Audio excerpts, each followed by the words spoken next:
नमस्कार, स्वागत है आपका बीएचयू वर्ल्ड में। आज है 22 जनवरी और 22 जनवरी के करंट अफेयर्स के साथ मैं आपके बीच मौजूद हूं।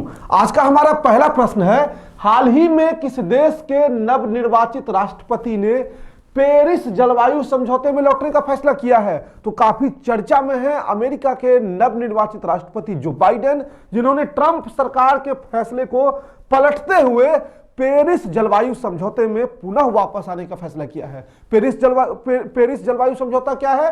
तो पेरिस समझौता एक महत्वपूर्ण पर्यावरणीय समझौता है, इन्वायरमेंटल एग्रीमेंट है, जो जलवायु परिवर्तन और उसके नकारात्मक प्रभावों से निपटने के लिए वर्ष 2015 में दुनिया के लगभग प्रत्येक देश द्वारा अपनाया गया था। इस समझौते का उद्देश्य वैश्विक ग्रीन हाउस गैस उत्सर्जन को काफी हद तक कम करना, ताकि इस सदी में वैश्विक तापमान वृद्धि को पूर्व औद्योगिक स्तर यानी प्री इंडस्ट्रियल लेवल से 2 डिग्री सेल्सियस कम तक रखा जा सके। जो ये होड़ लगी है औद्योगिकीकरण की, इसमें विश्व के तापमान लगातार बढ़ रहे हैं और पर्यावरण में काफी असंतुलन पैदा हो रहा है।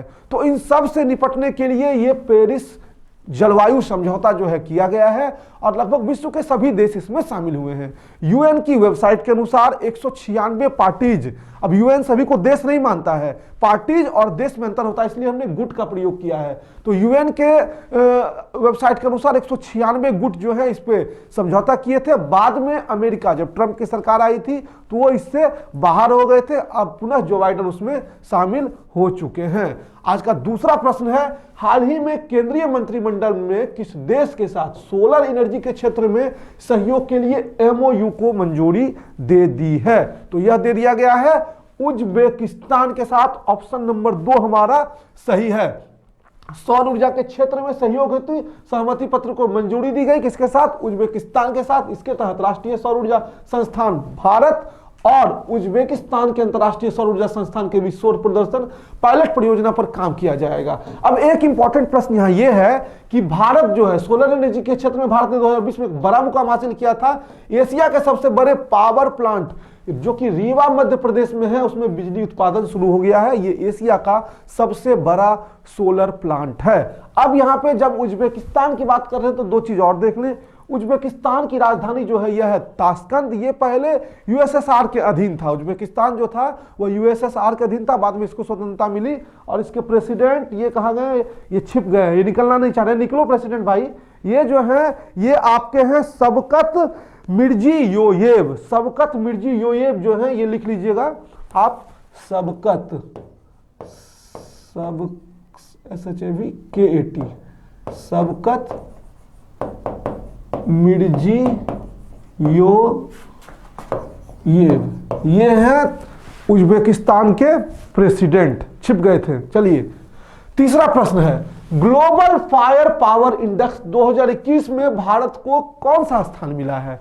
ग्लोबल फायर पावर इंडेक्स सेना की शक्तिशाली होने का प्रतीक है। ये जो है भारत को मिला इसमें 4था स्थान। अब देख लीजिए थोड़ा सा, ग्लोबल फायर पावर, दुनिया की ताकतवर सेनाओं की सूची जारी की है, जिसमें कुल 133 देशों में भारत को 4था स्थान, अमेरिका को पहला, रूस को दूसरा और चीन को तीसरा स्थान मिला है। हमारे पड़ोसी मुल्क पाकिस्तान को भी 10वां स्थान इसने दिया है। बढ़ते हैं नेक्स्ट क्वेश्चन की तरफ।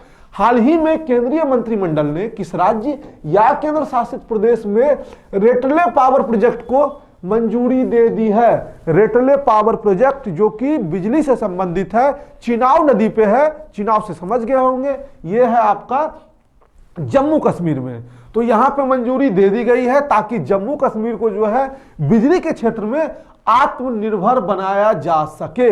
अब एक और इंपॉर्टेंट प्रश्न है जम्मू कश्मीर से रिलेटेड, जो बार बार एग्जाम्स में पूछा जाता है, यह हिस्ट्री का क्वेश्चन है कि जम्मू कश्मीर का इतिहास जो है पुस्तक है राजतरंगिणी, जिसके लेखक है कलहन। तो जम्मू कश्मीर का इतिहास उसमें हमको विस्तृत रूप से देखने को मिलता है। तो प्रश्न इस तरह से पूछा जाता है कि राजतरंगिणी के लेखक कौन है? तो राजतरंगिणी के लेखक है कलहन।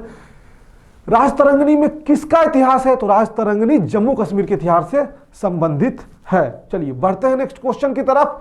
निम्न में से किसे वित्तीय रिपोर्टिंग में उत्कृष्टता के लिए ICAI राष्ट्रीय पुरस्कार दिया गया है? तो यह दे दिया गया है भेल को, BHEL। अब देख लीजिए इसमें पूरा जो है भेल, सेल, आईओसीएल, एचपीसीएल, ये सब आईसीएआई जिसका फुल फॉर्म आपके लिए जाना इंपॉर्टेंट है।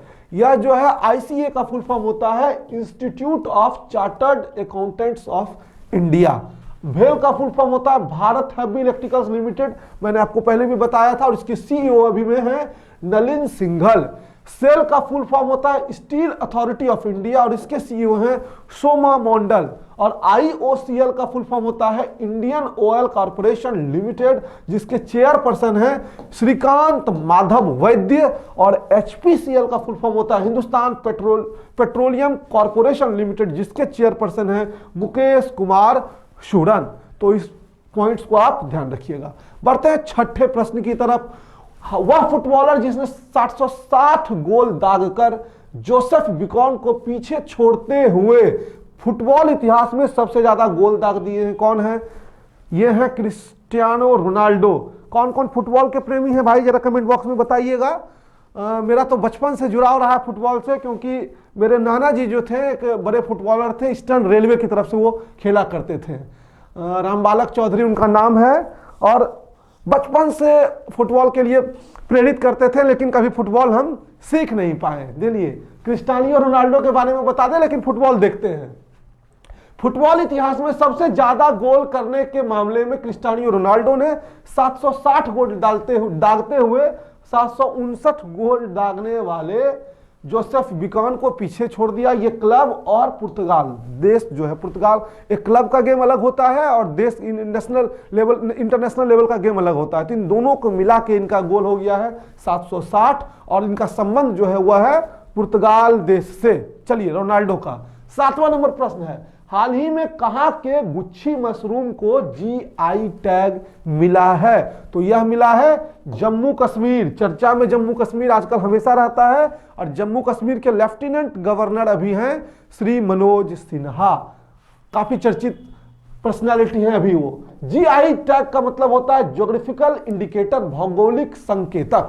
यह टैग उन प्रोडक्ट को मिलता है जिनका एक विशिष्ट भौगोलिक मूल क्षेत्र होता है। यह टैग उस उत्पाद की गुणवत्ता तथा उसकी विशेषता को दर्शाता है। जिसको भी जीआई टैग मिलता है इसका मतलब है कि उस क्षेत्र विशेष में जो वो प्रोडक्ट होता है उसकी तुलना कहीं और से नहीं की जाती है, उसका कोई ना कोई विशिष्ट महत्व है। भारत में सबसे पहला जीआई टैग 2004 में दार्जिलिंग के चाय को दिया गया था। अब तक 300 से ज्यादा उत्पादों को जीआई टैग मिल चुका है। मिल नहीं, मिल मतलब खाना हो गया, मिल ऐसे लिखाएगा, मिल चुका है। भौगोलिक संकेतक वस्तु पंजीकरण एक्ट, संरक्षण एक्ट जो है 1999 द्वारा जारी किए जाते हैं। चलिए बढ़ते हैं नेक्स्ट क्वेश्चन की तरफ। हाल ही में किसे भारतीय जीवन बीमा निगम, भारतीय छूट गया है, एलआईसी का प्रबंध निदेशक नियुक्त किया है? तो यह नियुक्त किया गया है सिद्धार्थ मोहंती को। ऑप्शन नंबर सी हमारा सही है।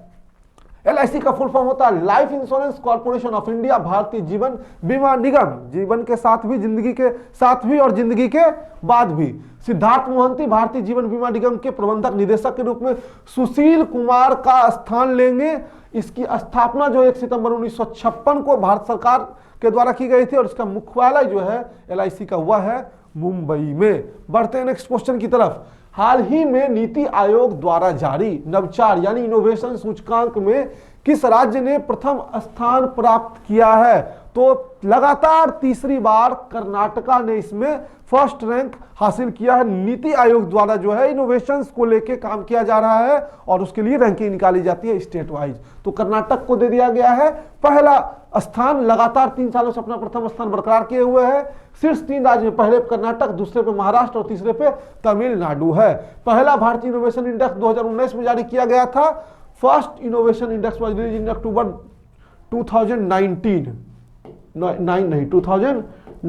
ठीक है। इसका उद्देश्य भारतीय इनोवेशन में इंडेक्स को ग्लोबल इंडेक्स से जोड़ना है। नीति आयोग का फुल फॉर्म जब देखें तो नीति का फुल फॉर्म होता है national institute for transforming India, और इसके उपाध्यक्ष अभी हैं राजीव कुमार। बढ़ते हैं नेक्स्ट क्वेश्चन की तरफ, और अंतिम प्रश्न आज का है, Manohar Parrikar of the record नामक पुस्तक जो है वह किसने लिखी है?